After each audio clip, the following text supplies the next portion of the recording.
پڑھیے الصلاۃ والسلام علیک یا رسول اللہ وعلی آلک واصحابک یا حبیب اللہ، الصلاۃ والسلام علیک یا نبی اللہ وعلی آلک واصحابک یا نور اللہ۔ درود پاک کے بے شمار فضائل و برکات ہیں، لیکن درود پاک کو آرڈنری لے لینا، درود پاک کو آپ یوں سمجھیں کہ ایک گرانٹڈ لے لینا، پڑھ لیا تو ٹھیک ہے، نہیں پڑھا تو کوئی بات نہیں، ایسا نہیں ہے۔ درود پاک ایک بڑا امپورٹنٹ وظیفہ ہے۔ اب میں جو حدیث سنانے جا رہا ہوں اس میں آپ کو 3 اہم چیزیں پتہ چلیں گی۔ سرکار دو عالم صلی اللہ تعالی علیہ وسلم کا فرمان عالی شان ہے، جس نے ماہ رمضان کو پایا اور اس کے روزے نہ رکھے وہ بدبخت ہے۔ ٹھیک ہے، رمضان کو ہم نے اگر حاصل کرنا ہے تو پھر اس کی خوب قدر بھی کرنی ہے۔ آقا علیہ الصلوۃ والسلام فرماتے ہیں، جس نے اپنے والدین یا کسی ایک کو پایا اور ان کے ساتھ اچھا سلوک نہ کیا وہ بھی بدبخت ہے۔ یہ بھی سوچنا ہے۔ پھر آقا فرماتے ہیں کہ اور جس کے پاس میرا ذکر ہوا اس نے مجھ پر درود نہ پڑھا وہ بھی بدبخت ہے۔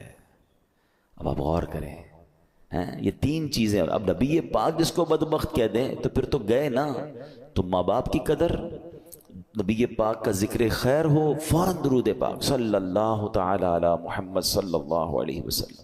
اور پھر فرمایا کہ رمضان کے روزے نہ رکھے وہ بدبخت ہے۔ تو اللہ کرے کہ ہم درود پاک کی قدر سمجھنے والے بن جائیں، محبت کے ساتھ بآواز بلند درود پاک پڑھ لیں۔ صلو علی الحبیب صلی اللہ تعالی علی محمد صلی اللہ علیہ وسلم۔ مرحبا صد مرحبا، پھر آمد رمضان ہے، کھل اٹھے مرجھائے دل، تازہ ہوا ایمان ہے۔ یا خدا ہم آسیوں پر یہ بڑا احسان ہے، زندگی میں پھر عطا ہم کو کیا رمضان ہے۔ ابر رحمت چھا گیا ہے اور سما ہے نور نور، فضل رب سے مغفرت کا ہو گیا سامان ہے۔ ہر گھڑی رحمت بھری ہے، ہر طرف ہیں برکتیں، ماہ رمضان رحمتوں اور برکتوں کی کان ہے۔ یا الہی تو مدینے میں کبھی رمضان دکھا، مدتوں سے دل میں یہ عطار کے ارمان ہے۔ سبحان اللہ۔ اے میرے پیارے اسلامی بھائیو، یہ وہ مہینہ آنے والا ہے جس میں نیکیوں کا اجر بڑھا دیا جاتا ہے، جنت کے دروازے کھول دیے جاتے ہیں۔ ہمارا سب سے بڑا جو دشمن ہے شیطان، ہمیں کون بہکاتا ہے، ہمیں گناہوں کی طرف کون کھینچنے کی کوشش کرتا ہے، وہ شیطان ہے۔ مگر شیطان کو قید کر دیا جاتا ہے، یعنی جس سے مقابلہ ہے نا اس کو تو قید کر دیا، اب ہمیں موقع دیا گیا کہ خوب نیکیاں کر لو۔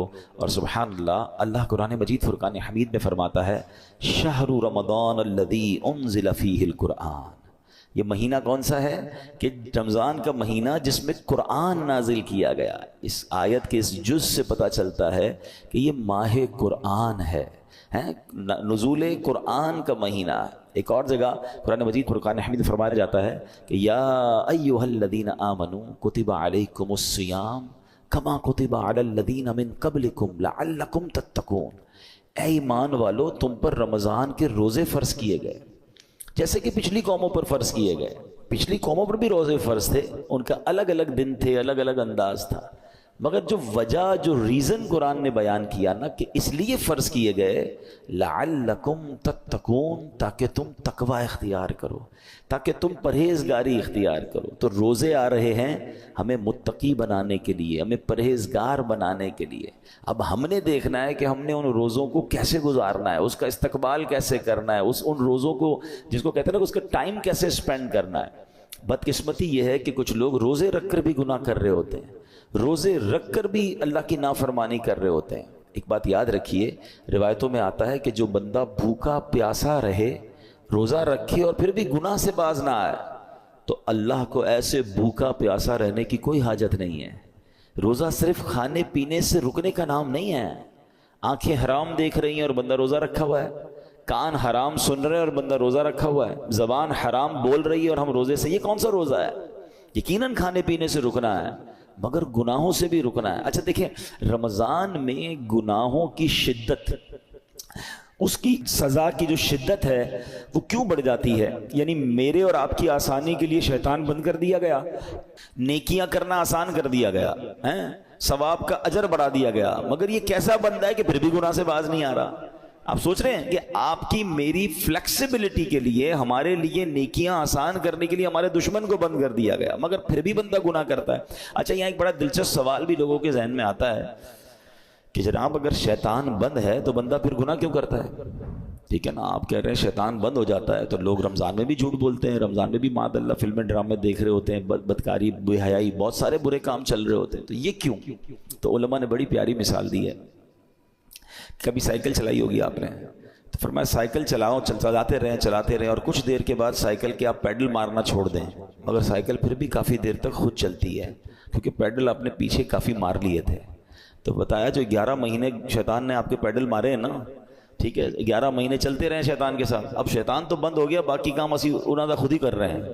وہ شیطان بند ہے، بندہ خود ہی وہ جو پیڈل مارے سائیکل چل رہی ہے، بریک تو لگاؤ بھائی، ہاں بریک لگا لو گے تو پھر نہیں چلنی، کیونکہ پیڈل مارنے والا اب کوئی نہیں ہے۔ مگر مسئلہ یہ کہ ہم بریک مارنے کے لیے تیار نہیں ہوتے نا، ہماری جو عادتیں ہم اس کو کنٹینیو کر لیتے ہیں۔ معاذ اللہ جس کی جھوٹ بولنے کی عادت، بد نگاہی کی عادت، موبائل پر الٹی سیدھی چیزیں دیکھنے کی عادت، لڑائی جھگڑے کی عادت، گالی گلوچ کی عادت، حرام کمانے کی عادت، وہ رمضان میں اس لیے بند نہیں ہوتی کہ اس نے بریک نہیں لگاتا۔ وہ مجھے اور آپ کو ابھی سے بریک لگا لینا ہے، 3-4 دن تو شیطان سے لڑ لو یار، پھر تو ویسے ہی رمضان آ جائے گا، وہ بند ہو جائے گا۔ ابھی سے پریکٹس کرنی ہوگی۔ ایسا نہیں ہوگا کہ جب اعلان ہوگا کہ مبارک ہو ماہ رمضان کا چاند نظر آ گیا تو ہماری ساری بری عادتوں کے سوئچ آف ہو جائیں گے، جھوٹ کا سوئچ آف، بدنگاہی کا آف، لڑائی جھگڑے کا آف۔ نہیں، وہ آپ کو آف خود کرنے پڑیں گے، اور ابھی سے کریں، اس کو پلان کریں کہ مجھے رمضان میں کوئی گناہ نہیں کرنا، رمضان نیکیوں کے لیے آ رہا ہے۔ اس مہینے میں ایک بار کیا ہوا کہ پیارے آقا علیہ الصلوۃ والسلام ممبر اقدس پر تشریف لے گئے تو آپ نے آمین ارشاد فرمایا۔ طویل حدیث ہے، میں اس کا ایک جز سنا دیتا ہوں۔ آمین ارشاد فرمایا تو صحابہ نے کہا حضور آپ نے آمین فرمایا؟ کہ جبریل امین آئے تھے، انہوں نے دعا کی کہ جو رمضان کو پائے اور اپنی مغفرت نہ کروا سکے وہ ہلاک و برباد ہو جائے۔ نبی پاک فرماتے میں نے اس دعا پر آمین کہا ہے۔ مجھے بتائیں دعا کرنے والا کون؟ فرشتوں کا سردار روح الامین۔ آمین کہنے والا کون؟ نبیوں کے سردار صلی اللہ تعالی علیہ وآلہ وسلم۔ مجھے بتائیں کوئی شک و شبہ باقی بچتا ہے اس دعا کے قبول ہونے میں؟ 100% مقبول ہے نا۔ دعا ہو رہی ہے کس کے لیے؟ جو رمضان کو پا کر اپنی مغفرت نہ کروا سکے۔ تو اب آپ بتائیے کتنا کانشیسلی رمضان گزارنا چاہیے، کتنا فکر کے ساتھ رمضان گزارنا چاہیے کہ یار کچھ بھی ہو جائے میں نے رمضان میں اللہ کو راضی کرنا ہے، میں نے مغفرت لینی ہے، میں نے اس کو ضائع نہیں ہونے دینا ہے۔ تو اس کے لیے پریپریشن کریں نا، اس کے لیے تیاری کریں، اپنے ذہن کو فریش کریں، سوچیں میں نے رمضان کیسے گزارنا ہے، آ جائے گا تو دیکھ لیں گے۔ نہیں، آپ کے گھر پہ کوئی مہمان آنے والا ہو، ایسے کرتے ہیں کہ یار آ جائے گا تو دیکھ لیں گے؟ نہیں یار، اس کو کھلانا کیا ہے، بٹھانا کہاں ہے، انتظام کیا ہوگا۔ پھر جتنا اہم مہمان اتنی زبردست تیاری کرتے ہیں آپ، گھر بھی سجاتے ہیں، بعض اپنے گھر کو صاف کرتے ہیں کہ یار بہت اہم مہمان، ایسا مہمان جس کا برسوں سے انتظار تھا، میرا سب سے بیلوڈ، سب سے پیارا آ رہا ہے، تو آپ اور تیاری کرتے ہیں، اس کے استقبال کی تیاری کرتے ہیں، اس دن اچھے لباس پہنتے ہیں۔ تو کیا ایسا نہیں ہو سکتا کہ ماہ رمضان کی آمد سے پہلے ہم گھر میں صفائی ستھرائی کریں، گھر میں خوشبو لگائیں، اپنے لیے اچھے لباس، صاف ستھرے لباس تیار کریں، مینٹلی پریپیئرڈ کریں اپنے اور اپنے بچوں کو بھی۔ ہمارے بچوں کو بھی بعض اوقات نارمل لے رہے ہوتے، اچھا رمضان آ گیا ٹھیک ہے، نہیں، اللہ کرے کہ ہمارے گھر میں، ہماری فیملی میں، ہمارے خاندان میں، بلکہ ہمارے ملک میں، ساری دنیا میں ایک شور ہو، ایک خوشی کا سما ہو، مبارک ہو رمضان آنے والا ہے۔ Be prepare your self.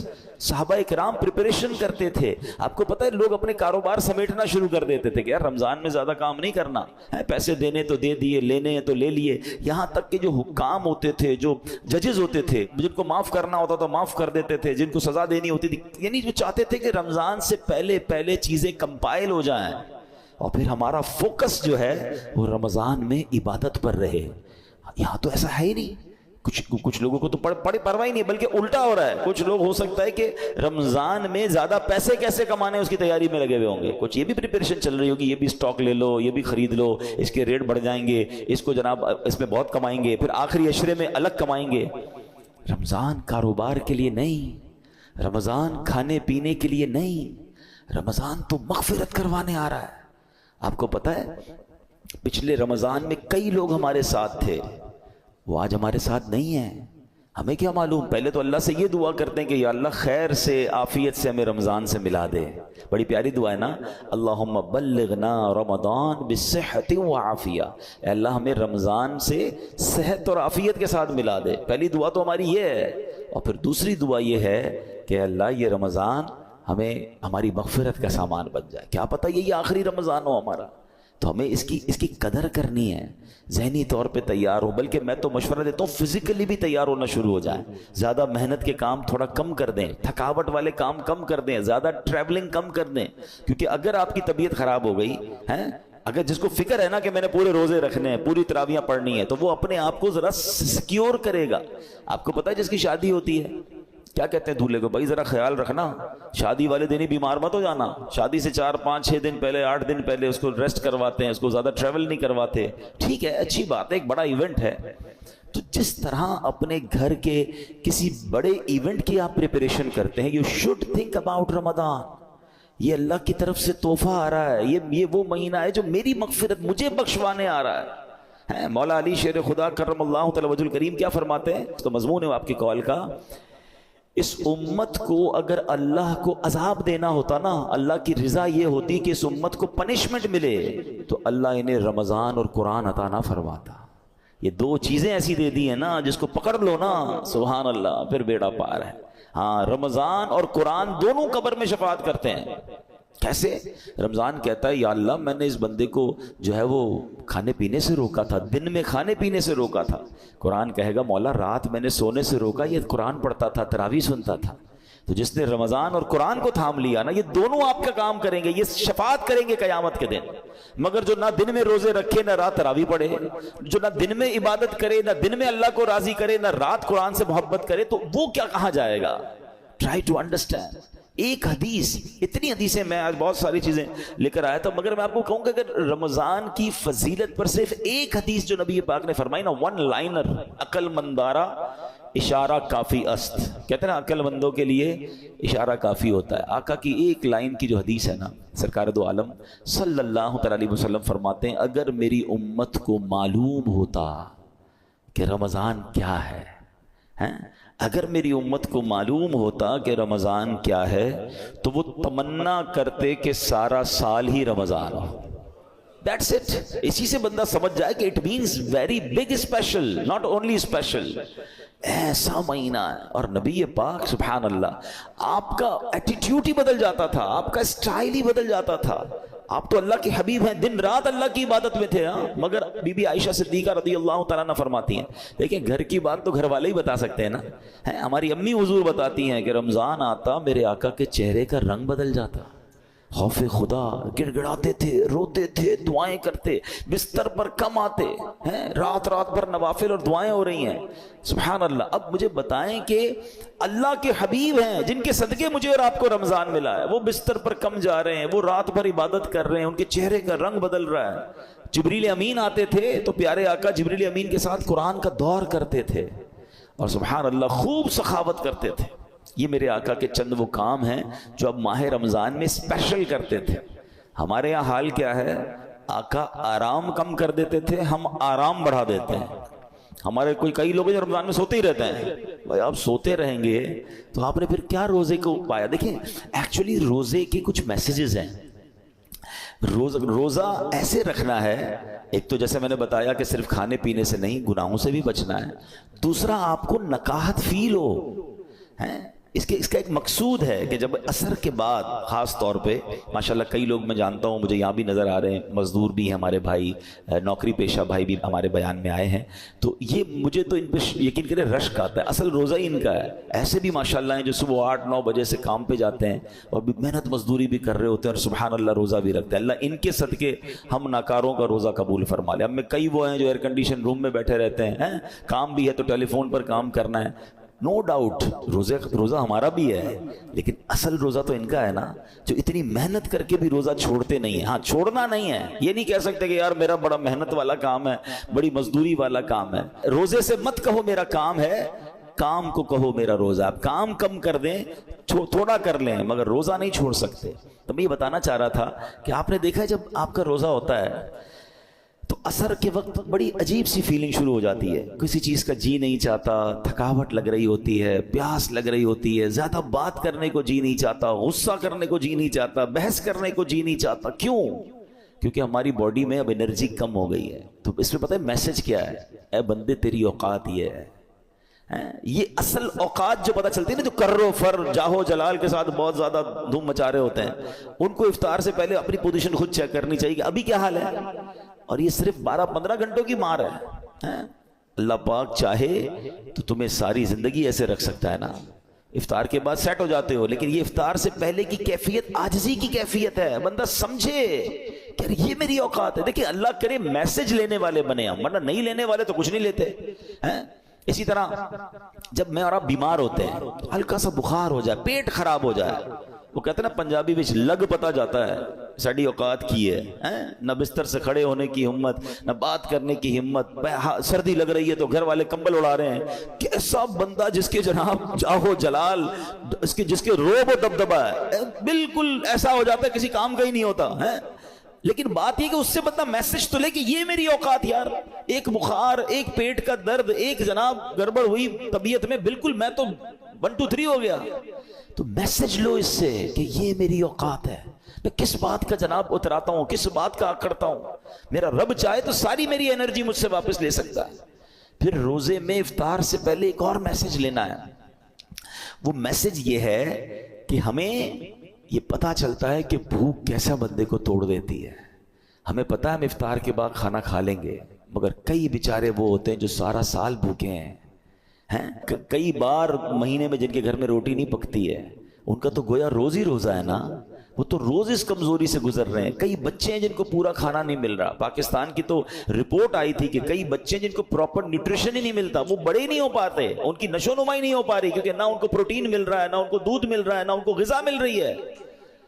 تو جو امیر بھی ہے نا, اس کو بھی مزہ چکھا دیا گیا ہے, اس کو بھی سمجھ لو غریب کا احساس دلایا گیا ہے کہ افطار سے پہلے اپنی حیثیت دیکھو کہ جو تم اب اس وقت فیل کر رہے ہو سکتا ہے کئی لوگ ایسے ہو جو ساری زندگی یہ فیل کر رہے ہیں. تو اللہ کرے کہ یہ میسیجز تو لینا یار. تو یہ ہے روزے کی اصل, جس کو کہنا کہ بندہ گناہ سے بھی بچ رہا ہے, کھانے پینے سے بھی بچ رہا ہے. اب افطار کے وقت ہاتھ اٹھا کر پھر دعا کرنی ہے. آپ کو پتہ ہے خاص وقت ہے افطار کا, حدیثوں میں آتا ہے جس کا مضمون ہے کہ روزانہ رمضان میں افطار کے وقت 10 لاکھ گناہ گاروں کو جہنم سے آزاد کر دیا جاتا ہے. اور وہ 10 لاکھ کون سے ہیں کہ جن پر گناہوں کی وجہ سے جہنم واجب ہو چکا تھا. مجھے سچ بتاؤ پھر افطار کے وقت ہماری کیفیت کیا ہونی چاہیے؟ کاش ہم اپنے گھر والوں کو بات سمجھائیں. ہمارے گھر میں تو ایک ہنگامہ مچا ہوا ہوتا ہے, بھائی جلدی سے شربت لے آؤ, تو پکوڑے کدھر ہیں, تو دہی بلے کدھر ہیں, پتہ نہیں افطار ہے یا کوئی مارکا ہے. ارے یہ مغفرت کا وقت ہے. اگر واقعی آپ نے افطار کا انتظام کرنا بھی ہے تو اپنی فیملی سے بھی, ان بیچاروں کو بھی کچن سے نکالیں, ان کو کہیں 10 منٹ پہلے ختم کر دیں, سب کچھ دسترخوان پہ رکھ دیں اور آپ بھی آ جائیں. اب مل کے دعا کرتے ہیں. کتنا اچھا گھر ہوگا, کتنا اچھا دسترخوان ہوگا کہ باپ بھی بیٹھا ہے, ماں بھی بیٹھی ہے, بچے بھی بیٹھے ہیں, اور سب کے ہاتھ اٹھے ہیں کہ مولا آج پھر افطار میں 10 لاکھ بخشے جائیں گے. اے اللہ ہماری بخشش فرما دے, ہمیں محروم نہ کیجیے. اور کراچی والوں کو تو گولڈن چانس یہ ملتا ہے کہ جس وقت ہمارے افطار کا وقت ہوتا ہے, عین اسی وقت یعنی اس سے 15-20 منٹ آدھا گھنٹہ پہلے مدنی چینل پر شاندار دعاؤں کا سلسلہ ہوتا ہے. آپ اپنے گھر والوں کے ساتھ مدنی چینل پر شامل ہو جائیں. وہ دعائیں ہو رہی ہیں, آہیں ہیں, آنسو ہیں, اللہ کے ولی اور پھر ہزاروں لوگ اعتکاف میں پورے مہینے کے رمضان میں فیضان مدینہ میں ہوتے ہیں. تو نہ جانے کس کی آمین کے صدقے ہمارا بیڑا پار ہو جائے. بلکہ میں تو ایک مشورہ دوں گا کراچی والوں کو کہ کچھ افطار فیضان مدینہ میں جا کر کریں. آپ کو بہت ساری فرائز نہیں ملیں گی وہاں پر, بہت خوبصورت فروٹ کی ٹرے نہیں ملے گی, مگر روحانی آپ کو بہت کچھ ملے گا. وہاں فیضان مدینہ میں یہ اہتمام ہی نہیں ہوتا. وہاں پانی کی بوتل دے دی جاتی ہے, 1-2 کیلے دے دیے جاتے ہیں. اس کے بھی پیچھے بھی امیر اہل سنت کی بڑی پیاری حکمت ہے. اللہ کرے ہم کو سمجھ آ جائے کہ افطار سے پہلے جس نے سموسے بھی کھانے ہیں, کباب بھی کھانی, پیاز بھی اس میں ڈلی ہوئی ہے, اور اس کے بعد نماز بھی مغرب کی پڑھنی ہے, تو منہ سے بدبو نہیں آئے گی. اللہ کرے ہم مسجد کی نماز کی قدر محسوس کریں. بھائی سب چیزیں مغرب کے بعد بھی تو ہو سکتی ہیں نا, تو پانی پی لیں, کھجور کھا لیں, منہ کو اچھی طرح صاف رکھیں تاکہ ہم عبادت کر سکیں. تو یہ ایکچول دعا کا وقت ہے. تو میں مشورہ دوں گا کہ آپ عصر کے بعد فیضان مدینہ چلے جایا کریں, جب جا سکیں وہاں افطار کریں, پھر گھر آ کے جو کھانا ہے کھائیں بھائی, لیکن وہ جو وقت ہے مغفرت کا, وہ جو وقت ہے دعاؤں کا, اس کو ضائع مت ہونے دینا. اور یہ رمضان میں یہ موقع آتا ہے, تو آپ گھر میں دعا کریں, مدنی چینل پر شامل ہو جائیں, جیسے بھی کریں, مگر اس وقت کو خاص سمجھیں. بٹ رہا ہے, مغفرت کے پروانے بٹ رہے ہیں. اور اسی طرح جیسے ہم نے بیان میں کہا آخری بات کہ ماہ رمضان میں گناہ نہیں کرنا. حدیث پاک میں آتا ہے جس کا مضمون ہے جو رمضان میں ایک گناہ کرے اس کے 1 سال کے اعمال برباد کر دیے جاتے ہیں. مولا علی شیر خدا کرم اللہ تعالی وجہ الکریم نے ایک قبر کو دیکھا. آپ اللہ کے ولی تھے, بہت بڑے صحابی بھی ہیں, تو آپ نے دیکھا اس قبر والے کو عذاب ہو رہا ہے, اور وہ قبر والا پکار رہا ہے, اے علی میں آگ میں جلایا جا رہا ہوں, مجھے الٹا پلٹا جا رہا ہے, مجھے بچاؤ. مولا علی شیر خدا کرم اللہ تعالی وجہ الکریم نے اللہ کی بارگاہ میں دعا کی کہ مولا یہ بندہ جل رہا ہے, اسے نجات دے دے. تو ارشاد ہوا اے علی آپ اس کی سفارش نہ کریں. تو عرض کرتے مولا میں سفارش نہ کروں, وجہ کیا ہے؟ کہا اے علی یہ وہ بندہ ہے جو دن میں تو روزے رکھتا تھا مگر رات گناہوں سے باز نہیں آتا تھا. اب بتائیں دن میں روزے رکھ کر رات گناہ کرنے والے کو یہ عذاب دیا جا رہا ہے, تو جو روزے بھی نہیں رکھ رہا اس کا کیا حال ہوگا؟ تو رمضان میں نیکیوں کا اجر واقعی بڑھ جاتا ہے, مگر گناہ کا عذاب بھی بڑھا دیا جاتا ہے, کیونکہ یہ مہینہ گناہ کرنے کے لیے نہیں ہے, یہ اللہ کا مہینہ ہے. اب ادھر رمضان کی راتوں میں کوئی کرکٹ کھیل رہا ہے, کوئی لوگوں کی نیندیں خراب کر رہے ہیں, غلط کاموں میں لگے ہوئے, نہ کریں ایسا. یہ دعاؤں کا مہینہ, یہ مغفرت کا مہینہ, یہ تلاوت کا مہینہ ہے. Prepare your self. تو بہرحال اللہ کرے کہ ہم اپنے اس مہینے کی قدر کرنے میں کامیاب ہو جائیں. دعوت اسلامی کے زیر انتظام مدنی چینل پر بھی بہت خوبصورت پروگرامز آتے ہیں. جب آپ کو وقت ملے آپ مدنی چینل دیکھنا شروع کر دیں. علم دین سیکھ رہے ہوں گے, دعائیں ہو رہی ہوں گی, تو اس کی برکتیں حاصل ہوں گی. اللہ پاک ہمیں عمل کرنے کی توفیق عطا فرمائے. آمین بجاہ النبی الامین صلی اللہ تعالی علیہ وسلم.